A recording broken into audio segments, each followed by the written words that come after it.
positive. Alors, cette séquence, elle va être co-animée avec Rémi. Bonsoir Rémi. Bonsoir Charlie, bonsoir à tous. Tu vas bien? Ouais, très bien. Ça va, tu n'as pas le ventre qui gargouille déjà? Non, Parce que mais c'est l'heure. on commence à avoir faim avec Ben toutes ouais, ces discussions. Eh ben on va continuer à parler d'alimentation avec trois initiatives. Et on va commencer avec une première, c'est celle de Nathalie, qui se pose la question entre alimentation et lien social. Est-ce que tu peux nous présenter notre invitée, Nathalie? Enfin, je vais quand même vous dire bonsoir. Bonsoir Nathalie. Bonsoir. Est-ce que tu peux nous présenter un petit peu le projet? Et puis après, on va échanger, découvrir, aller un peu plus loin. Alors Nathalie Bachet, donc vous êtes à la base formatrice français en langue étrangère et vous avez donc fondé en 2008 le Goût de l'autre pour tisser des liens entre les communautés, entre les cultures, entre les personnes. Alors se réunir autour d'un repas pour créer du lien social, comment vous est venue l'idée? Et puis comment se passe le Goût de l'autre? Qu'est-ce qu'on y fait? Alors, le Goût de l'autre fait partie d'une association qui travaille avec les personnes étrangères, hein, des personnes souvent sans papier.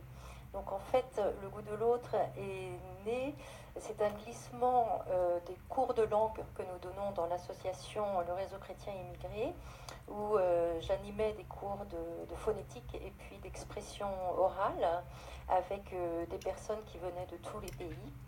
Et à la fin de ces cours, il y a des moments plus conviviaux que nous avons partagés, en s'exprimant, en parlant de ses souvenirs. Et la nourriture est souvent le plat, les souvenirs avec la famille. Ça revenait de manière récurrente. Et puis nous-mêmes, nous avons, hors les murs, avec les apprenants, partagé quelques moments comme ça, conviviaux. Et nous est venue l'idée de formaliser un petit peu ces moments de rencontre plus conviviales en organisant des dîners entre Français et migrants. Le but, c'était de faire se rencontrer des gens qui ne le font pas dans la vie ordinaire.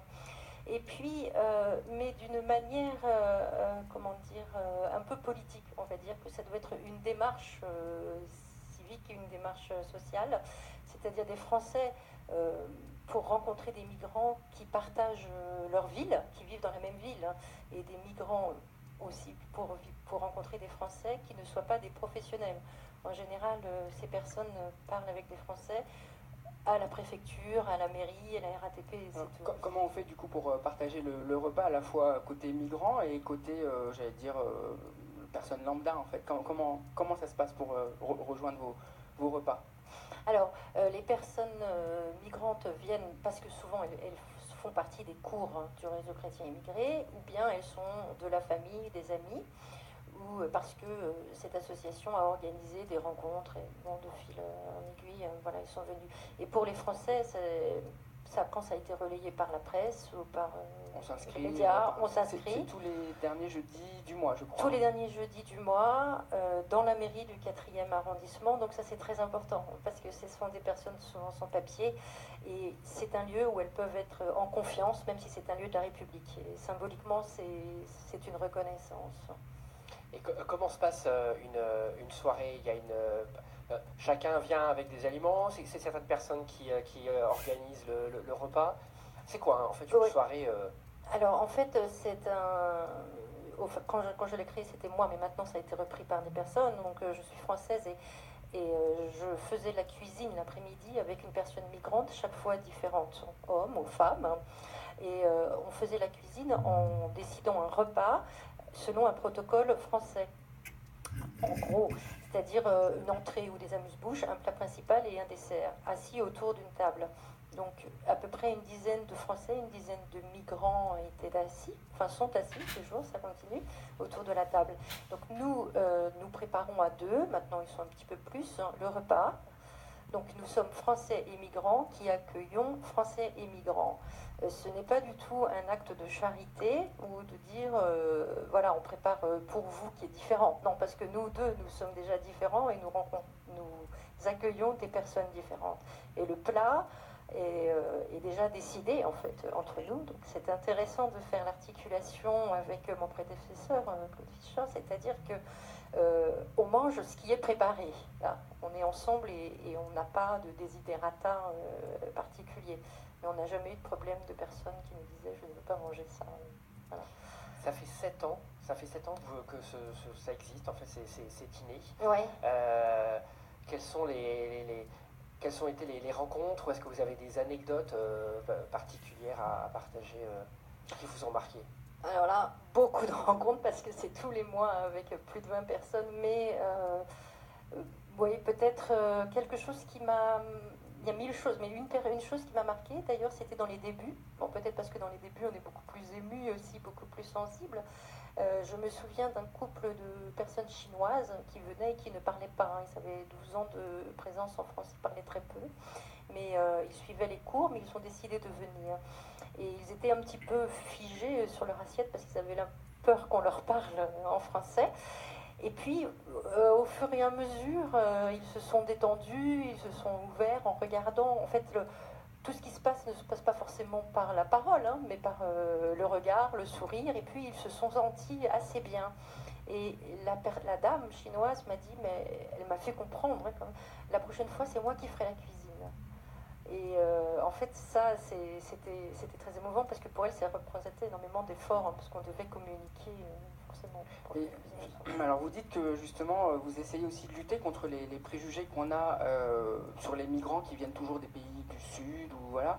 Et alors, en fait, il y a toutes les nationalités qui viennent. Ouais. Ah oui, de l'Europe de l'Ouest, de l'Europe de l'Est, Asie centrale, Asie, Afrique du Nord, Afrique subsaharienne et Amérique latine. Je crois que j'ai un peu partout.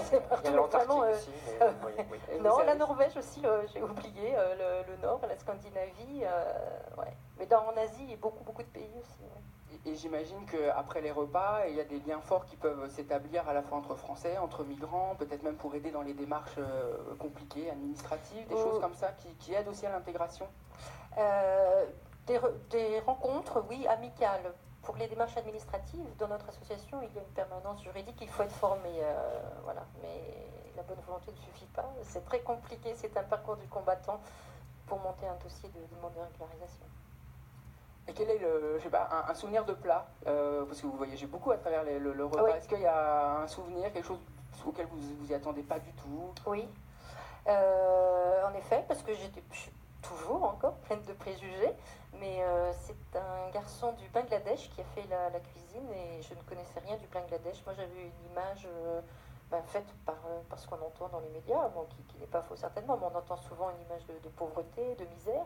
Enfin, maintenant peut-être moins, mais il nous a fait un plat mais extraordinaire. Enfin, du riz mélangé avec beaucoup de fruits confits, mais des vrais fruits confits avec des noix de cajou, enfin plein de noix, et du poulet au curry, mais absolument délicieux. Et c'était le grand luxe, mais bon, c'était le grand luxe au niveau du palais, du goût du palais.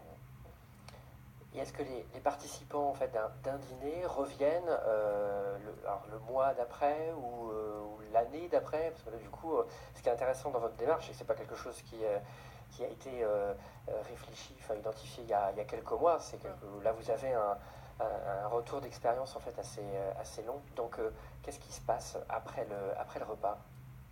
Oui, alors des personnes reviennent. Alors au début, j'étais plus stricte en me disant non, il ne faut pas revenir pour laisser l'occasion à d'autres personnes de revenir. Mais en fait, avec le temps, on s'est dit que ce n'était pas la peine de s'énerver là-dessus, qu'il y avait des gens qui avaient envie de revenir, ça leur faisait plaisir. Hein. C'était un lieu de confiance, notamment du côté des étrangers, dans une vie difficile, précaire, où on se sent un peu isolé. Le fait de savoir qu'il y a un moment dans le mois où on peut trouver une parenthèse, un repos où on est accueilli et écouté.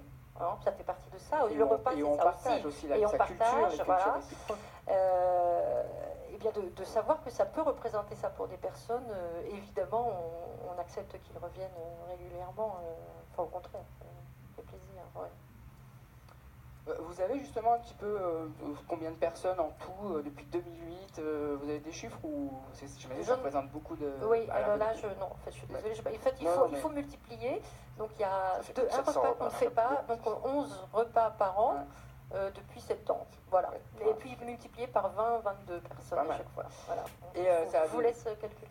ça a donné naissance à un livre également, où vous Oui. avez aussi travaillé avec un ancien chef étoilé, Gérard Besson. Oui, c'est ça. Alors, est-ce que vous pouvez nous parler de ce livre? Oui, le livre, c'est Plat d'existence. C'est un livre collectif. Florence Mourlon est le chef de projet. Elle a participé aussi au dîner du goût de l'autre de manière active.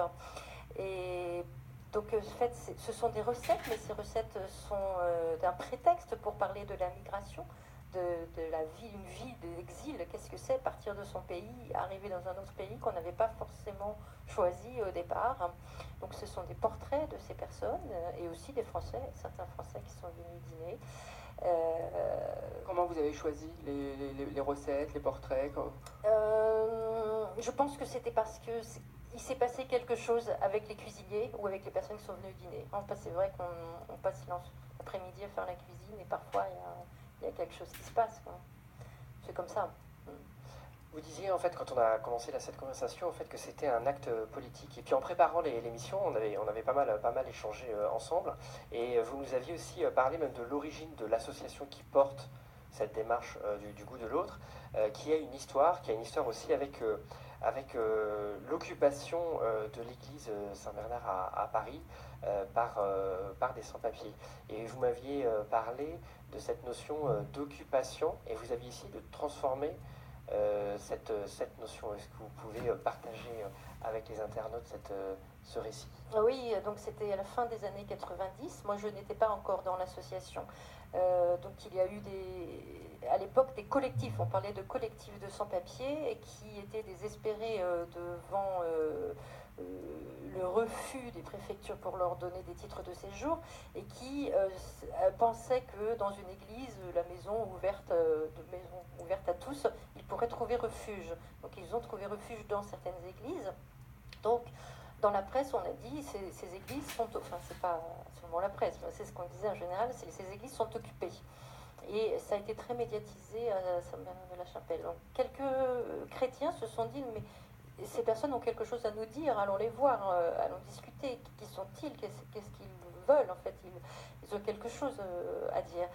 Et ce sont des chrétiens de paroisses différentes de Paris qui se sont rassemblés, qui leur ont parlé et qui se sont dit, mais non, on n'est pas forcément occupé. Est-ce qu'on ne peut pas dire, au contraire, renverser la manne de pensée et dire, ben non, on les accueille, et puis on discute, et puis on verra. Et c'est ensuite comme ça qu'ils se sont formés en réseau, et puis en se disant, on va réfléchir sur qu'est-ce que c'est que la migration pour ne pas être tout de suite dans l'urgence, parce qu'il y a plein d'associations qui font des choses très bien dans l'urgence.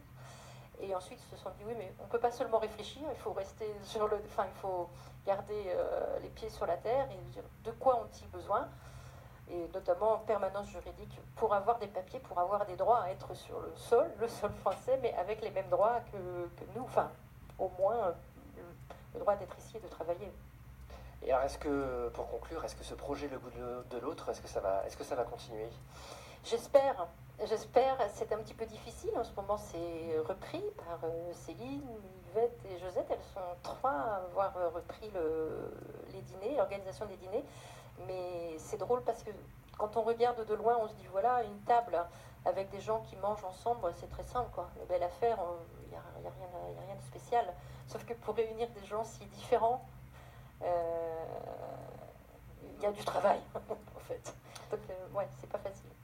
Merci Nathalie. Avant de nous quitter, est-ce que vous auriez, c'est un petit peu une habitude en fait dans le magazine du First, un coup de cœur à partager avec nous, avec les internautes, qui soient en lien ou pas avec le sujet qu'on a abordé? Bien, un petit peu en lien, j'ai vu une exposition récemment à la Fondation Cartier sur le photographe africain malien, je crois, Malik Sidibé. Très beau. Voilà. Photographie et un film sur la vie de Malik Sidibé. Ouais, très belle expo. J'ai eu l'occasion en fait d'aller dans son atelier à Bamako et oui, ça marque un peu, ouais. C'est très chouette. Très bien, merci beaucoup Nathalie. On va clore en fait cette petite séquence pour parler ensuite d'un autre sujet. Et avant que l'on accueille notre deuxième invité, Clément Montfort, le co-réalisateur du documentaire La guerre des graines, on va tout simplement regarder en fait un extrait du documentaire avant de l'accueillir sur le plateau.